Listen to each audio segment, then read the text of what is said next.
Hello everyone, it's that time again. You know what time it is, Toolbox time. We're out here with Paul, we're chipping today. We're hopefully doing a big fix because parts of the game are starting to come together now, aren't they? It's just chipping that we really need to knuckle down with and get cracked on with. Definitely. So yeah, let's get into it.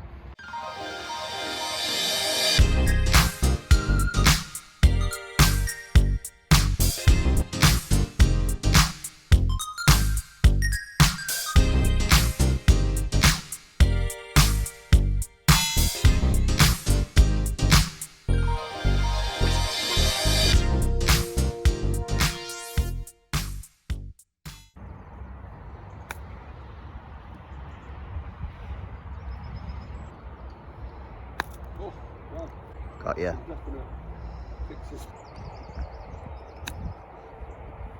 These kind of shots make the transformation after look so much better, you know. Yeah, just giving you the full array here, aren't I? This is what it's like though, it's not a... I can see where it comes from, you know.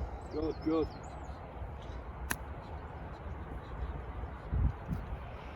So ladies and gents, hole is there. Can you see it right in the middle of your screen? And that was the outcome of about 15 to 20 shots that time. So this is what we have to improve on now. So let's talk about a bit of theory then. So what we see, what's going off at the minute, a big don't, like I say, I have do's and don'ts when it comes to chipping. A big don't that we're seeing at the minute with you is that stance is quite wide.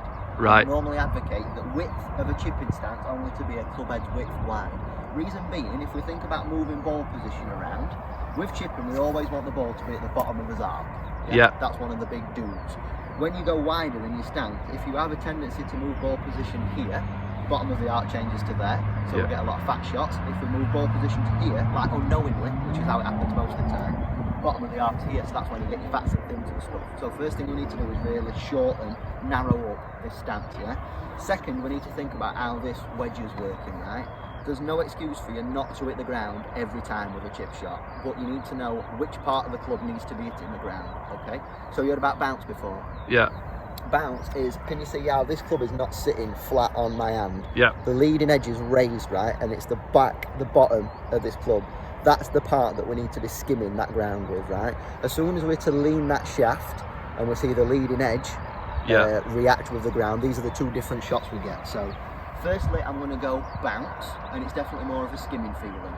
So definitely want to be interacting with that ground every time. Yeah. And you can see how it wants to kind of effortlessly skim through that grass.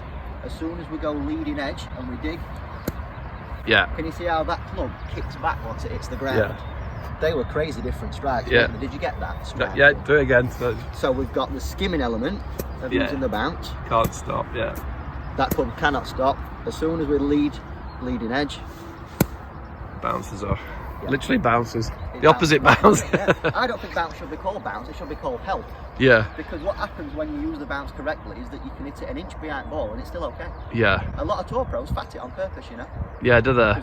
Well, I watched one of your video with that college guy, Luke. and you could hear on your chip and your pictures it thudding into the floor behind. You could really hear that. Yeah. One thing we noticed in that short batch of shots that you hit as well is that the control of your radius, so i.e. this, that changes. Yeah. Okay? So the more that you want to bring this club up and towards you, more of a chance you've got of thinning it, and we need to take that out. Right. We can eradicate the thins today. Yeah. I'm going to call this video Never Thin a Chip Shot Again. You know what I mean? No more bullets. Yeah. So, like I said earlier, ball position central in a narrower stance. Central, and right, yeah. This feeling of this club skidding. Yeah. Skidding underneath, yeah. So I'll just try a few now. We're going towards that hole over there that's just got a ball behind it. So it's a big different feeling. Oh, it nearly went in, didn't it? Well, that'd have been good, wouldn't it? We can edit that on YouTube. Just to highlight where a bad one had come from, if we were to go wider stance, ball move back in position, and we're to get leading edge and dig it. Yeah. We don't. Oh, yes. And what I noticed in the last toolbox video that we did, you had one that was very jabby and very punchy into it. If it's sat down, if it's longer grass, I'm definitely doing that. Yeah, I can see that. So we're going to have a big play around today with these new feelings. And just one last thing, this is a bit of an afterthought when it comes to how to use that bounce and stuff. As we're coming into impact, that shaft should be very neutral. Yeah. We don't want to see it leaning forward. I'm a lean forward machine. Slightly back.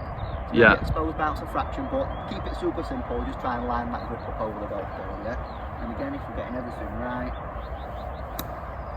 we're skimming. Yeah. And our piece of weights as well, yeah? So Let's give it a Sweet. go. Are you feeling confident with those ideas? Yeah, it's very neutral, isn't it? It's very neutral, quiet. A load of people try and overcomplicate it, and that's Yeah. what I mean. Yeah. You know how you said earlier you feel as though chipping should be easy? Yeah. It is. You get rid of this, Yes, middle. narrow stance is good. Very middle ball position. That shaft, you could almost lean it straight up to your belt buckle. There. Yeah. Don't worry about having hands too high. I know there's that train of thought where people are trying to get you lifting the club this way, you know, so it's only toe interacting with the ground. I'm not mad keen on that. That's a bit of a cop out. So, but yeah, your feeling is just slide that underneath. Use your bounce. Lovely. Tidy. How's that feeling? Different? Yeah, it's like I suppose it's like a longer putt, isn't it? A little bit.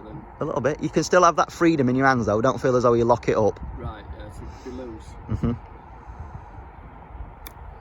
Lovely. You could probably expect them to come out a little bit higher. You would want to. Because you think how that club works now, if we're getting away from moving it this way and showing a leading edge, that does take loft off.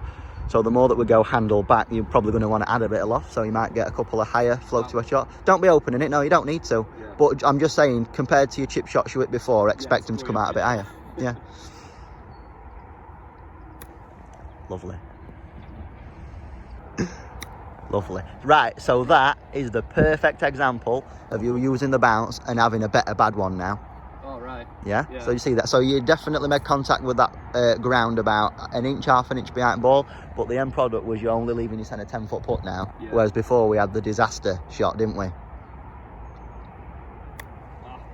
Bit clean. Opposite one. Yeah, so that's you not controlling your radius. So like I'm going to keep hammering into you like an old school teacher. There's no reason for you not to skim that ground.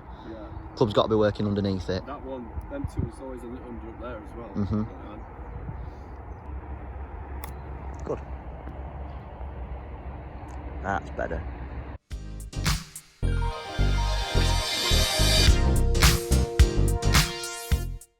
Right, so I feel as though now we're tightening up technique to a point where we're happy with strikes. Yeah. And that's always first port of call with chipping. So it's getting a place where you're comfortable to be consistent. Next port of call is you need to focus on landing zones and stuff like that. So we just had a bit of a discussion off camera. We've changed club. We've gone from, we're at a 54 that we had before, Yeah. down to a wedge. So now we're just playing a bit of a game where we're messing around with loft. So by going pitching wedge, that means we have to pitch it shorter, and we're going to get a little bit more roll out now.